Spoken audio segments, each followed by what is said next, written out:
আপনাদের স্বাগত জানাই আমি আমার রাজনৈতিক বিশ্লেষণ শুনবার জন্য। কি হতে যাচ্ছে বাংলাদেশে, সম্প্রতি নিউ ইয়র্কে যা যা ঘটল এবং অন্তর্বর্তীকালীন সরকার প্রধান বা প্রধান উপদেষ্টা প্রফেসর মোহাম্মদ ইউনূস গণমাধ্যমে যেসব বক্তব্য রাখলেন বা ইন্টারভিউ দিলেন, বিশেষ করে জেট্রোতে মেহেদী হাসানের সঙ্গে তার ইন্টারভিউ অনেক তাৎপর্য বহন করে এবং তার সূত্র ধরে সরকারের কোনো কোনো উপদেষ্টার বক্তব্য বেশ প্রণিধানযোগ্য এবং তাৎপর্যপূর্ণ। প্রথম কথা হচ্ছে যে প্রফেসর মোহাম্মদ ইউনূস অত্যন্ত খ্যাতিমান ব্যক্তিত্ব, বিশ্বজুড়ে তিনি যথেষ্ট পরিমাণে নন্দিত। কাজের চেয়ে বেশি মানুষ তার বক্তৃতা শুনেছে, তার বই পড়েছে, তার তত্ত্ব নিয়ে চর্চা হয়েছে। পৃথিবীর যেখানেই গেছি না কেন উনি আমাদেরকে অনেক সম্মানিত করেছেন, গর্বিত করেছেন। কোনো ট্যাক্সিতে উঠলে ট্যাক্সি ড্রাইভারের সঙ্গে যখন আলোচনা হয়েছে, অনেক ট্যাক্সি ড্রাইভার তাকে চেনেন, অনেক কফি শপে গেলে তাকে লোকজন আইডেন্টিফাই করতে পারে বাংলাদেশের সঙ্গে। আমার সম্ভবত বাংলাদেশে আর কোনো দ্বিতীয় ব্যক্তির নাম বলা যাবে না যাকে এত সহজে মানুষ আইডেন্টিফাই করতে পারে। যদিও বহু বিখ্যাত মানুষ পৃথিবী জুড়েই আছেন, জীবিত এবং মারাও গেছেন, রাজনীতিক থেকে শুরু করে অনেকে। কিন্তু প্রশ্ন হচ্ছে কথা আর কাজের মধ্যে অনেক পার্থক্য। প্রফেসর ইউনূস ভালো বক্তৃতা করেন, পৃথিবীর মানুষ অর্থ দিয়ে তার বক্তৃতা শুনে। তার সামাজিক ব্যবসা, তার ক্ষুদ্র ঋণ, তার ৩-০ তত্ত্ব, এগুলো বিশ্বজুড়ে আলোচনা হচ্ছে। কিন্তু বাস্তবায়নটা কি হচ্ছে সেটা একটা বড় প্রশ্ন, সেটা আমরা খুব একটা দেখতে পাই না।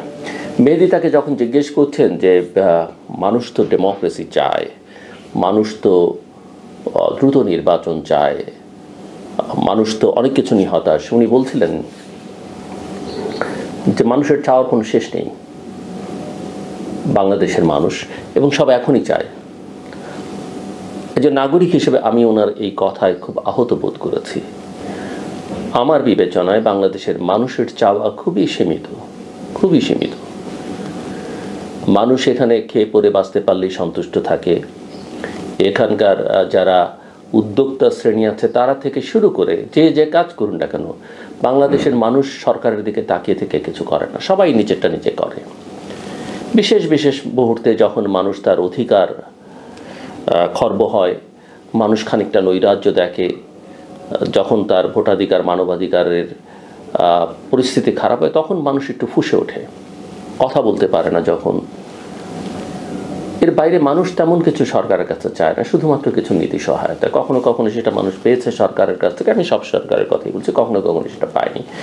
কিন্তু তার জন্যে ফুঁসে উঠে মানুষ, এটা আমি বলতে পারবো না। আমাদের পাশের দেশে, কলকাতার কথাই বলি না কেন, পাশের দেশের একটা রাজ্য, কোনো কিছুর দাম ১ টাকা বাড়লেই তারা রাজপথে বিশাল মিছিল নিয়ে নেমে পড়ে। বাংলাদেশের মানুষ এটা করে না। কাজে প্রফেসর মোহাম্মদ ইউনূসের এই বক্তব্যের সঙ্গে আমি পুরো ভিন্ন মত পোষণ করি। তাকে যখন বারবার মেহেদী জিজ্ঞেস করছিলেন যে নির্বাচন কবে হবে, কত দ্রুত নির্বাচন হবে, আপনি নির্বাচন দিয়ে কেন, যেহেতু আপনি ইলেক্টেড গভর্নমেন্ট নন, আপনার সরকার, উনি বললেন ওনাকে নাকি বাংলাদেশের মানুষ ৫, ১০, ৫০ বছরও চায়। যদিও ৫ বছরের আওয়াজ আমরা কোনো কোনো মহল থেকে খানিকটা সময়ের জন্য পেয়েছি, কিন্তু ৫, ১০, ৫০ বছরও চায়, এটা উনি কোথায় পেলেন আমি জানি না। এইসব কথাবার্তার মধ্যে আসলে এক ধরনের মনের ভেতরে যেগুলো থাকে সেগুলো আসলে পেরিয়ে যায়। এটাই হচ্ছে একটা মানুষের এক ধরনের সমস্যা, আমরা এটা বুঝতে পারি না। এই তত্ত্বের কথা আমি অনেকবার অনেক জায়গায় বলেছি। বিশ্ববিখ্যাত মনোবিজ্ঞানী লিও ফেস্টিঞ্জার, তার একটা বিখ্যাত থিওরি আছে, থিওরি অফ কগনিটিভ ডিসঅনেন্স, অনুভূতির অসামঞ্জস্যতা। অর্থাৎ আপনি যেটা চিন্তা করবেন সেটা আপনি বলছেন না, বা যেটা বলছেন সেই কাজটা আপনি করছেন না। এটা আমরা হরহামেশাই করে থাকি, আমাদের বিখ্যাত বিখ্যাত ব্যক্তিবর্গ। আমি রাজনীতিবিদ থেকে শুরু করে প্রফেসর মোহাম্মদ ইউনূস সবাইকে এই কাতারে যুক্ত করতে চাই, যদিও আমার খুব একটা ভালো লাগছে না এটা করতে। এটার একটা লক্ষণ আমি স্পষ্ট দেখতে পেলাম এবং ওনার এই কথাবার্তার মধ্যে, এবং এটা এক ধরনের ব্যাধি, অসুস্থতা। মানুষ আসলে নির্বাচন চায়। নির্বাচন একমাত্র সমস্যার সমাধান না, কিন্তু মানুষ নির্বাচন চায় যে তার প্রতিনিধিকে সে তাকে শাসন করবার জন্য, দেশটাকে পরিচালনা করবার জন্য দেখতে চায়। নির্বাচন হলে সব সমস্যার সমাধান হবে, নির্বাচন হলে বিএনপি, জামাত, আওয়ামী লীগ যেই ক্ষমতায় আসুক সব আমূল বদলে ফেলবে, এটা মনে করবার কোনো কারণ নেই। এই বিশ্বাস আমাদের রাজনৈতিক দলগুলোর উপর রাখবার কোনো কারণ নেই। কিন্তু তারপরেও আমরা রাজনীতিবিদদের শাসন দেখেছি, রাজনীতিবিদদের বাইরের যে নানান শক্তি তাদেরও শাসন দেখেছি। তারা বেটার কিছু দিতে পারেননি বাংলাদেশের জনগণকে। মন্দের ভালো হিসেবে রাজনীতির শাসন, গণতন্ত্রের শাসন, সেটাই আমাদের দরকার। গণতান্ত্রিক শাসন ব্যবস্থা দরকার। ভালো না হলে মানুষ বদলে ফেলবে, অভ্যুত্থানের মধ্য দিয়ে বদলাতে পারে, নির্বাচনের মধ্য দিয়ে বদলাতে পারে, সরকার নিজে নিজে কলাপস করে যেতে পারে, অনেক কিছু হতে পারে। কিন্তু ওরা পারে না, ওরা পারবে না, ওরা অতীতে করেনি বলে আমাকেই থাকতে হবে, এই ম্যান্ডেটটা কে দিল? কেউ দেয়নি। ওই যে বলছিলাম আমি, অনেকে আবার এখনই আমাকে বকাঝকা শুরু করতে পারেন এবং অশ্লীল ভাষায়ও করতে পারেন যে আমি ওই জামাত, বিএনপির সঙ্গে আবার আওয়ামী লীগের নাম উচ্চারণ করলাম কেন। আপনি দেখেন মেহেদীর সঙ্গে বক্তব্যে প্রফেসর ইউনূস আওয়ামী লীগ সম্পর্কে অনেক কনফিউজিং কথাবার্তা বলেছেন। আমার মনে হয় যে উনি জানেনও না উনি কি বলছেন, বা উনি আসলে সব কিছু খোঁজ রাখার প্রয়োজনও বোধ করেন না। উনি বলেছেন আওয়ামী লীগের নিবন্ধন বাতিল হয়নি, স্থগিত হয়নি। উনি কি জানেন ওনার সরকার, ওনার এক্সিকিউটিভ অর্ডারে যখন আওয়ামী লীগের কার্যক্রম স্থগিত করা হচ্ছে, তার কয়েকদিন পরেই নির্বাচন কমিশন আওয়ামী লীগের নিবন্ধন স্থগিত করেছে? উনি সেটা জানেন না। উনি বলছেন আওয়ামী লীগকে নিষিদ্ধ করা হয়নি, আবার বলছেন আওয়ামী লীগ নির্বাচন করতে পারবে না, তার কার্যক্রম স্থগিত করা হচ্ছে, বিচার হলে কবে, অনির্দিষ্টকাল। এবং তারপরে আরেকজন উপদেষ্টা আমাদেরই ঘনিষ্ঠজন, তিনি বলছেন যে আওয়ামী লীগের আর এই নির্বাচন তা নাই, পরে কখন ফিরবে তার কোনো গ্যারান্টি নাই, আদৌ ফিরতে পারবে কিনা। রাজনীতি বন্ধ করা যায় না, কোনো আদর্শকে, কোনো মতকে দমিয়ে রাখা যায় না। ব্যক্তিকে আপনি জেলে পুরতে পারেন, মেরে ফেলতে পারেন, সাজা দিতে পারেন, ন্যায়সঙ্গত সাজা আপনি দিতে পারেন। রাজনীতিকে এভাবে বন্ধ করা যায় না। রাজনীতিকে বন্ধ করবার, রাজনীতিকে নিঃশেষিত করবার উপায় হচ্ছে জনগণ দিয়ে সেটা করাতে হয়। যাকে আপনি নিষিদ্ধ করতে চান তার কাউন্টার বক্তব্য হাজির করতে হয় জনগণের সামনে, কাউন্টার ন্যারেটিভ, এবং তার মধ্য দিয়ে মানুষ আস্তে আস্তে প্রত্যাখ্যান করে একটা রাজনৈতিক দলকে। খুব বেশি পুরনো ইতিহাস আমাদের যাবার দরকার নেই। আমাদের ইতিহাসেই স্বাধীনতার পূর্ব বা খানিকটা উত্তর বা পূর্ব ইতিহাসে আমরা তো দেখেছি মুসলিম লীগের মতো বড় রাজনৈতিক দল শেষ, নামও নেই। ন্যাশনাল আর্মি পার্টির মতো বিশাল রাজনৈতিক দল, নাম গন্ধ নেই। জাতীয় সমাজতান্ত্রিক দল স্বাধীনতা উত্তর বাংলাদেশে যে পরিমাণ শক্তি নিয়ে দাঁড়িয়েছিল, সম্ভাবনা জাগিয়েছিল, বাংলাদেশের সবচাইতে সাহসী, সবচাইতে মেধাবী তরুণদের দল, টেকেনি তো। কেন টেকেনি? মানুষ গ্রহণ করেনি। এই দলগুলোকে আপনার এক্সিকিউটিভ অর্ডারে, এমনকি আইনি প্রক্রিয়া নিষিদ্ধ করতে হয়নি, এমনি এমনি বিলীন হয়ে গেছে। আপনার যদি রাজনীতি না থাকে, আপনি দেখেন না, এই যে আমাদের তরুণদের দল, আমার বলতে কষ্ট হয়, ন্যাশনাল সিটিজেন পার্টি, এই দলের নেতৃত্বে যারা, শুধু তারাই নয়, আরও অনেকে, অন্যান্য রাজনৈতিক দল, আরও অনেক সমন্বয়ক, অনেক তরুণ ছাত্র এই আন্দোলনে বিভিন্ন জায়গায় বিভিন্ন নেতৃত্ব ছিল। কিন্তু সামহাও এরা একটু সামনে চলে এসছে, এরা সরকারে ঢুকে পড়েছে, এরা রাজনৈতিক দল করেছে, অসম্ভব সম্ভাবনা ছিল এদের, কিন্তু অঙ্কুরই বিনষ্ট। আমি বলবো তারা আত্মহত্যা করেছে, কারণ তাদের কোনো রাজনীতি ছিল না। তারা বুঝতেও পারেনি তারা কি বলছে, তাদের দেহভঙ্গি, কথা সবটাই। এমনকি তারা হয়তো যেসব বিষয়ের অর্থাৎ ফ্যাসিবাদের সমালোচনা করছে, দুর্নীতির সমালোচনা করছে, কিন্তু তাদের নিজেদের ক্রিয়াকর্ম, আচরণ, ভঙ্গিমা ওই একই জিনিসের প্রতিফলন মানুষ দেখতে পেয়েছে।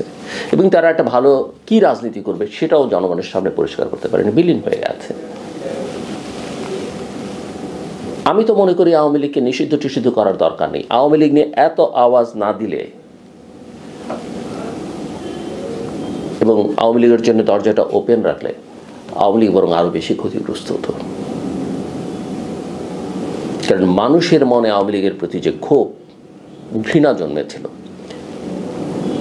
সেটাকে এই অতি বাড়াবাড়ির মধ্য দিয়ে এবং একই সঙ্গে তার বিকল্পে কিছু না দাঁড়াতে পারার কারণে, না দাঁড়ানোর কারণে মানুষের এক ধরনের সহানুভূতি আওয়ামী লীগের প্রতি তৈরি হচ্ছে। তারপরেও আমি চাই, আমি প্রথম থেকেই বলছি, তাকে রাজনীতি করতে দেওয়া উচিত, নির্বাচন করতে দেওয়া উচিত এবং একই সঙ্গে যারা অপরাধ করছে প্রতিটি অপরাধীর সর্বোচ্চ শাস্তি নিশ্চিত করা উচিত। আসেন বিএনপির কথা বলি। আম সরি, আমি বিএনপির সেই অর্থে খুব জনগণের আস্থা অর্জন করবার যে সুযোগ তাদের তৈরি হচ্ছিল, যে বাংলাদেশকে নেতৃত্ব দেওয়ার, সামনের দিকে নিয়ে যাওয়ার একটা ট্রুথ অ্যান্ড রিকনসিলিয়েশন প্রক্রিয়ার মধ্য দিয়ে এক ধরনের নতুন রাজনীতি তৈরি করা, মধ্যপন্থার রাজনীতি করে পুরনো সব কিছুকে অস্বীকার করে নয়, বরং একটা স্বপ্ন দেখানোর মতো রাজনীতি করবার সুযোগ বিএনপির তৈরি হয়েছিল। কিন্তু ধীরে ধীরে বিএনপি এই অন্তর্বর্তীকালীন সরকারের সময়টাকে নিজেদের সময় মনে করে এমন অনেক কর্মকাণ্ড করেছে যার মধ্য দিয়ে মানুষের মধ্যে এক ধরনের হতাশা তৈরি হয়েছে এবং মানুষ আস্থাও খানিকটা হারিয়ে ফেলেছে বিএনপির প্রতি। কিন্তু যেটুকু সম্ভাবনা এখনো ওই দলটার মধ্যে আছে, পারবে কি পারবে না সেটা আমি জানি না, কিন্তু একই সঙ্গে বিএনপির মধ্যে আমি কোনো কনসিস্টেন্সি লক্ষ্য করি না এবং ছোটোখাটো বিষয়ের প্রতি তাদের যে আকর্ষণ এবং তাদের নেতৃবৃন্দের আজকাল যেসব বক্তৃতা, সকালে এক রকমের, বিকেলে আরেক রকমের বক্তৃতা, এবং শুধু বক্তৃতাই নয়, তারা এমন সব হাস্যকর কথাবার্তা বলে যে তাদের রাজনীতি, তাদের নেতা প্রতিষ্ঠাতাকেও তারা অনেক ছোট করে ফেলে। জামায়াত ইসলামী অত্যন্ত ডিসিপ্লিন ফোর্স, ব্যবসা বাণিজ্য, দুর্নীতি এগুলো নিয়ে নানানজন নানান কথা বলে, চাঁদাবাজি, কিন্তু তাদেরকে ধরা খুব কঠিন। ইতিহাস তাদের পক্ষে খুব বেশি কিছু বলে না এবং বিশেষ করে ৭১-এর দগদগে ঘা এখনো আমাদের মন থেকে মুছে যায়নি। আমরা যখন আওয়ামী লীগের ক্ষমা চাই, আওয়ামী লীগকে ক্ষমা চাইতে হবে গণহত্যার জন্যে, একইভাবে জামাতকেও কিন্তু ক্ষমা চাইতে হবে। ওই ক্ষমা না চাইলে, যদি এই চাওয়া হয়তো শুধুমাত্র রাজনীতি করবার একটা সুযোগের জন্য তারা চাইবেন, মন থেকে কতখানি চাইবেন আমি জানি না, তবে যদি নেতৃত্বে ভালো মানুষ থাকেন, তাদের যদি বিবেক থাকে এই দলগুলোতে, তাদের এক ধরনের অনুশোচনা থাকা দরকার, এক ধরনের অপরাধবোধ থাকা দরকার এবং তার থেকে মন থেকে তারা সেটা চাইতে পারেন। একই সঙ্গে জামাত যে ধরনের রাজনীতির ইতিহাস বিগত ৫০-৫৪ বছরে তারা করেছে, সেখানে মানুষের মধ্যে খানিকটা আতঙ্ক আছে এবং আজকে তারা তাদের যে আদর্শ রাজনীতি, তাদের যে ঘোষণাপত্র গঠনতন্ত্র, তার বাইরে গিয়ে যে ইনক্লুসিভিটির কথা তারা বলছে, এগুলো আসলে বিশ্বাস করতে একটু কষ্ট হয়। আর এগুলোই যদি আপনি করেন, তাহলে আপনার ওই শরিয়া ভিত্তিক রাজনীতি, ধর্মভিত্তিক রাজনীতি, ইসলাম প্রতিষ্ঠা, সেগুলো আপনি কিভাবে করবেন আমি জানি না। এবং এগুলো নিয়ে অন্যান্য দলগুলোর সঙ্গে তো আমরা অন্যান্য ইসলামী দলগুলোর সঙ্গে তাদের মতবিরোধ দেখতে পাই। জামাতের এখন প্রথম এবং প্রধান বক্তব্য দুর্নীতি বিরুদ্ধে, তারা দুর্নীতি করবেন না, দুর্নীতিকে প্রশ্রয় দেবেন না, শুনতে ভালো লাগে এবং আমরা সেটা চাইও, দেশের জন্য সেটা দরকার। কিন্তু দিন শেষে তারা কতখানি কি করবেন আমি জানি না। কতখানি করবেন, হয়তো একটু পশ হয়েতে, এর বাইরে কি হবে আমি জানি না। কয়েকদিন আগে আমাদের সিজিএসের এক অনুষ্ঠানে উপদেষ্টা মাহফুজ আহমেদ বলেছেন যে পরিবর্তনটা আমরা করব কিভাবে, সব তো দখল হয়ে গেছে। দখল করলো কারা? বিএনপি, জামাত ভাগ করে নিয়েছে।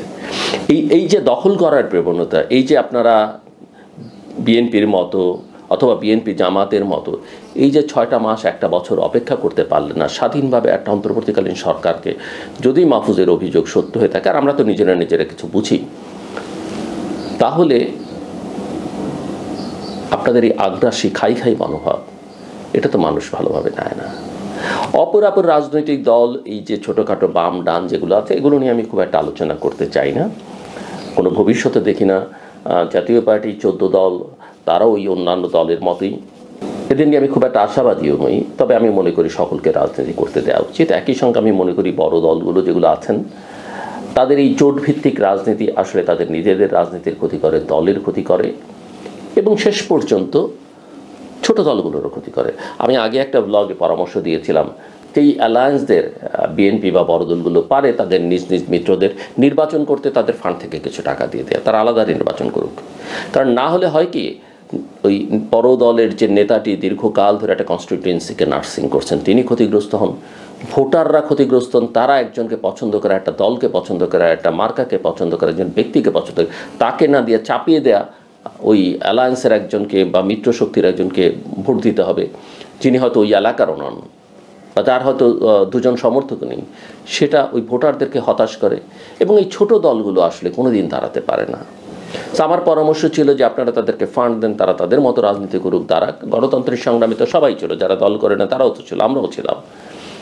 আর ক্ষমতায় যদি যেতে পারেন, ক্ষমতায় গিয়ে তাদের একটা লিগ্যাল কাঠামোর মধ্যে যতখানি পারেন হেল্প করেন, ব্যবসা বাণিজ্য দিয়ে তারা নিজেদের দল তৈরি করুক। এই আসন ভাগাভাগি যদি নিউ ইয়র্কে কিছু হয়ে থাকে বা এখানেও আমরা শুনি, সেগুলো আসলে রাজনীতির জন্য কল্যাণকর নয়। এবং শেষ কথা যেটা আমি বলি, যেটা নিয়ে আমাকে অনেকেই তিরস্কার করেন, অনেকে জানতে চান, আমি আসলে কোনো নির্বাচন ফেব্রুয়ারিতে দেখি না। হ্যাঁ, হতে পারে, সেটাকে আমার কাছে কোনো নির্বাচন মনে হয় না, একটা ফার্স্ট সিলেকশন হতে পারে, একটা ইঞ্জিনিয়ার যেই ইলেকশনগুলো আমরা বিগত বছরগুলোতে দেখেছি সেরকম একটা ইলেকশন হতে পারে। আর আসন ভাগাভাগির ইলেকশন টেবিলের উপরে বা নিচে, সেটা তো কোনো ইলেকশন না, আসলে সেটা এক ধরনের সিলেকশন। সো এবং আমি মনে করি না যে এই সরকার আসলে একটা ভালো নির্বাচন করতে সক্ষম।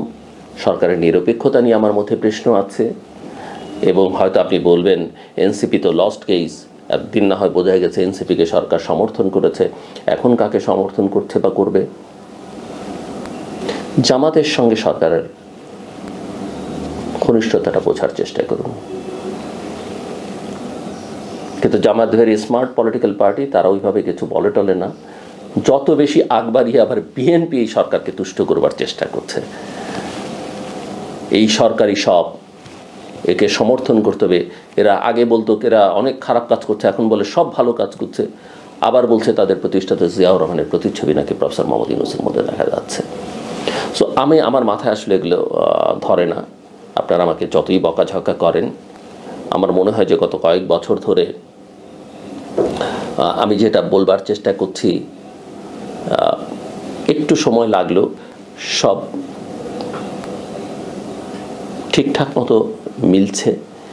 কারণ আমার নিজের কোনো স্বার্থ নেই, আমি রাজনীতি নিয়ে লেখাপড়া করেছি, বলতে পারেন এখনো পর্যন্ত দেশীয় এবং আন্তর্জাতিক রাজনীতির সঙ্গে আমার বসবাস। সেই কারণে আমার মনে হয় যে আমার প্রেডিকশন খানিকটা ঠিকঠাক আছে।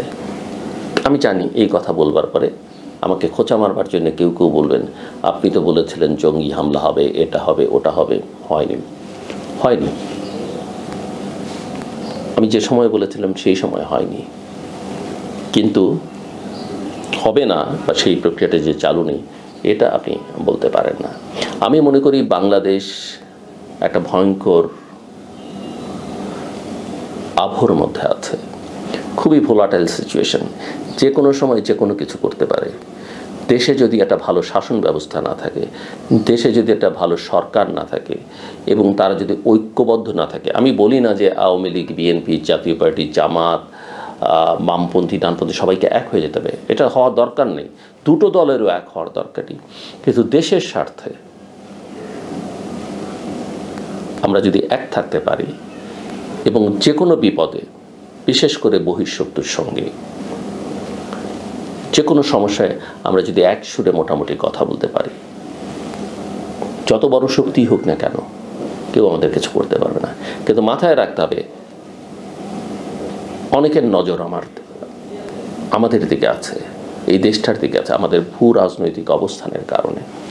এবং আমরা যত দুর্বল, আমাদের শাসন ব্যবস্থা যত দুর্বল হবে, জনগণের মধ্যে যত বিভাজন থাকবে এবং সেটা যদি খুব স্পষ্ট হয় তখন কিন্তু বিপদটা বেশি। এবং সবাই আমাদের ভেতরকার আমাদেরকে কাজে লাগাবার চেষ্টা করবে, বিভিন্ন রাজনৈতিক শক্তিকে, সমাজের অপরাপর শক্তিকে, যে যার মতো করে।